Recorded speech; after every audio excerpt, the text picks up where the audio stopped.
Hello friends, नमस्कार। हर हर महादेव। कैसे हैं आप सभी फ्रेंड्स? उम्मीद करती हूँ आप सब बहुत अच्छे होंगे और स्वस्थ होंगे।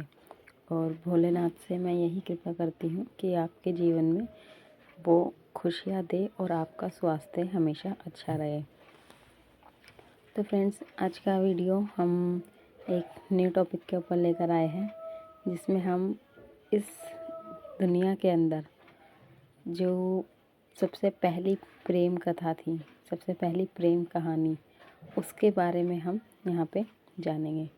यानी कि भगवान भोलेनाथ और माता सती के बारे में। जी फ्रेंड्स, आज हम, क्योंकि फरवरी का ये महीना है और इस महीने में शिवरात्रि आती है, तो मैंने सोचा कि थोड़ा सा हम भगवान भोलेनाथ से थोड़ा सा परिचय करें कि किस तरीके से, कैसे उनकी जो जीवन की शैली है वो रही है। तो भोलेनाथ के बारे में हम चर्चा करने यहाँ पे आए हैं और माता सती के बारे में।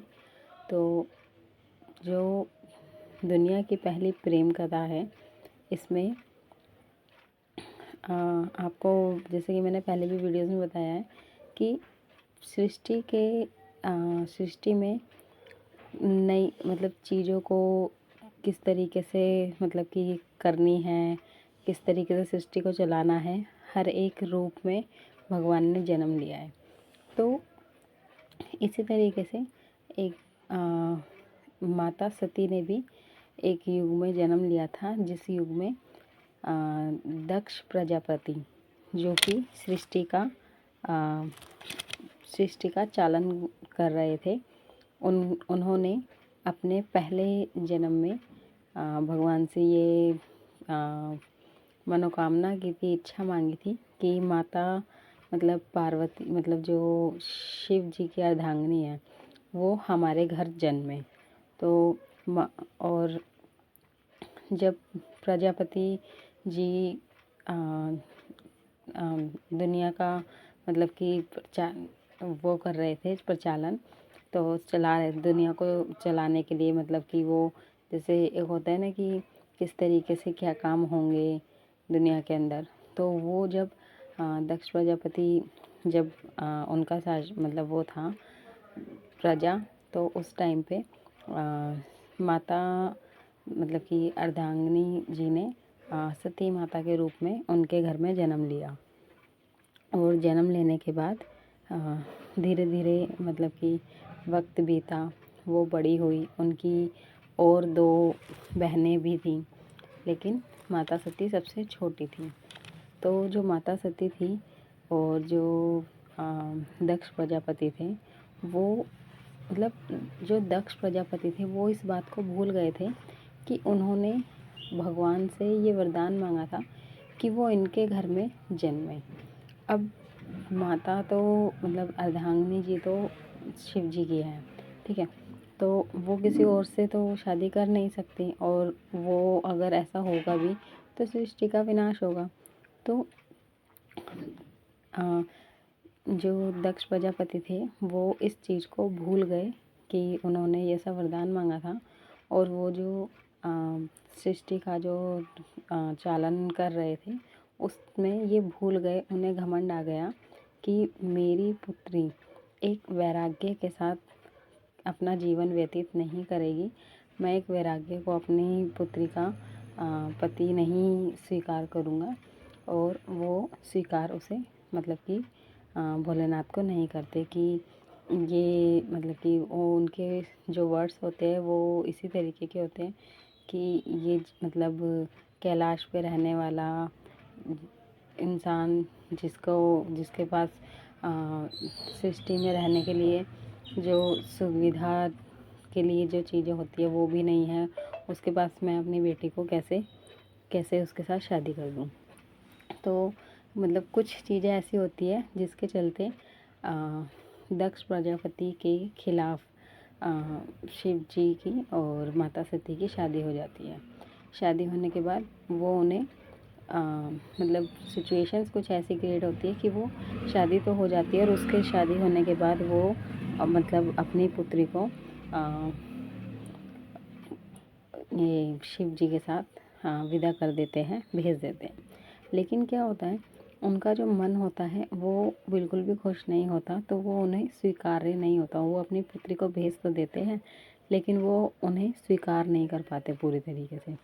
फिर उसके बाद एक दिन दक्ष प्रजापति बहुत बड़ा एक यज्ञ करते हैं, जिस यज्ञ के अंदर वो सभी देवी देवता, विष्णु जी, ब्रह्मा जी और इंद्र देवता, अग्नि देवता और जितनी भी माताएं हैं, इन सबको वो आमंत्रित करते हैं और कहते हैं कि आपको मेरे यहाँ यज्ञ में आना है। वो बहुत ही भव्य यज्ञ था, जिसमें और जो कि उन्होंने किया था और जिसके लिए उन्होंने सबको आमंत्रित किया था। लेकिन वो भगवान शंकर को नहीं बुलाते उस यज्ञ में नहीं बुलाते। और क्योंकि उस टाइम पे सती माता की उनसे शादी हो चुकी होती है, तो वो उन्हें बुलाते नहीं है। लेकिन जो माता सती थी, वो अपने जो पिता थे उनसे बहुत प्रेम करती थी। वो अपने बहुत मतलब कि अपनी तीनों बहनों में वो छोटी थी और अपने पिता के बहुत करीब भी थी। तो जब उनका निमंत्रण उन्हें नहीं आया, तो माता सती ने भगवान भोलेनाथ से कहा कि मुझे मेरे पिता के घर जाना है, उन्होंने यज्ञ रखा है। तो भोलेनाथ उन्हें समझाते हैं कि हमें आमंत्रित नहीं किया गया है, तो हमें वहाँ पे नहीं जाना चाहिए। तो वो कहते हैं कि नहीं, मेरे पिता हैं, उन्हें मुझे आमंत्रित मतलब कि निमंत्रण देने की कोई आवश्यकता नहीं है। उनके घर पे जाने के लिए मुझे निमंत्रण की आवश्यकता नहीं है, मैं वैसे भी जा सकती हूँ क्योंकि मैं उनकी पुत्री हूँ। शिव शंकर भोलेनाथ उन्हें बहुत समझाते हैं, लेकिन वो अपने मतलब कि पिता की चहेती होने के कारण वो उन चीज़ों को नहीं समझ पाई और वो ज़िद करके चली जाती है और उनसे कहती है कि यदि वहाँ पे अगर आपको इतना ही डर है, तो मैं आपसे एक ही चीज़ कहूँगी कि आप मेरे पीछे मत आइएगा। यदि कोई अनहोनी होती है तभी आप आइएगा, वरना आप मत आइएगा। तो जब माता सती वहाँ यज्ञ में पहुँचती है, तो देखती है कि वहाँ पे सभी देवी देवताओं को सबको आमंत्रित किया गया है। और फिर जब वो वहाँ जाती है, तो उनके जो पिता हैं, उन्होंने मतलब कि पहरेदार हर मतलब कि गेट पे मतलब दरवाज़ों पे, गेटों पे पहरेदार बैठा रखे थे, जिन्हें बोला गया था कि अगर मतलब भगवान भोलेनाथ और सती आती है तो उन्हें वहीं रोक लिया जाए और उन्हें यज्ञ में ना आने दिया जाए। तो कुछ पहरेदार उन्हें रोकते भी हैं, लेकिन क्योंकि वो वहीं पे बचपन से पली बड़ी है, तो वो उन्हें समझा के अंदर चली जाती है।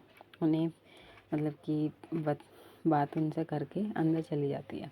जब वो अंदर जाती है, तो जो दक्ष होते हैं, माता सती के पिता, वो बहुत रुष्ट हो जाते हैं और उसके बाद उन्हें उनका तिरस्कार करने लगते हैं।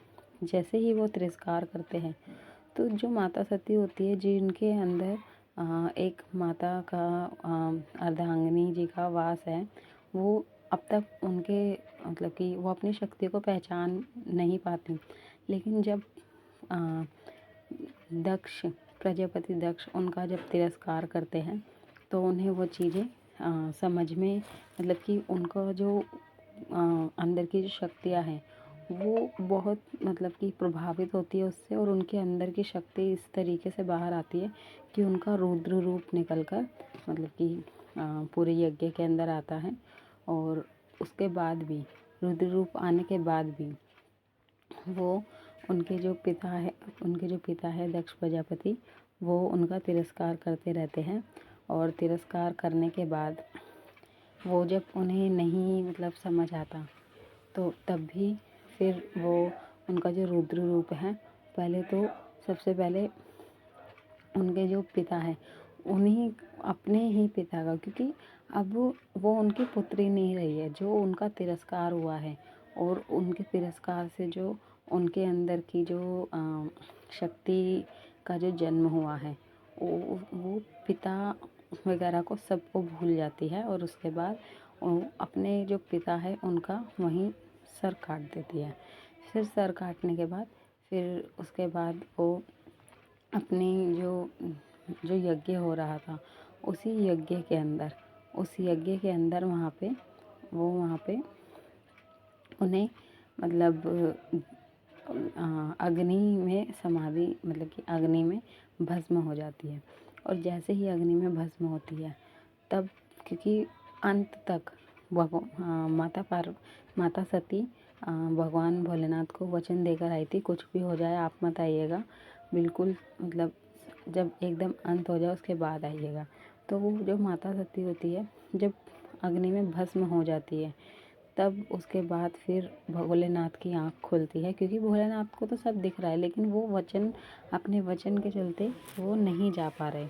और फिर जब जैसे ही माता सती उस अग्नि में भस्म हो जाती है तब भोलेनाथ का तीसरी आँख खुलती है और फिर उनका रुद्र रूप जागता है और तब वो वहाँ आते हैं और पहले तो सब कुछ वहाँ पे विनाश करते हैं, क्योंकि उनका भी रुद्र रूप जागृत हो जाता है। और फिर वो वहाँ पे सब कुछ विनाश कर देते हैं और फिर माता पार्वती के पार्थिव शरीर को अपने हाथों से उठा के इस पूरे ब्रह्मांड के अंदर वो, क्योंकि उनके जैसे नॉर्मल हमारी दुनिया के अंदर डिप्रेशन में आ जाता है इंसान, इस तरीके से उनके अंदर सोचने समझने की शक्ति नहीं रहती और वो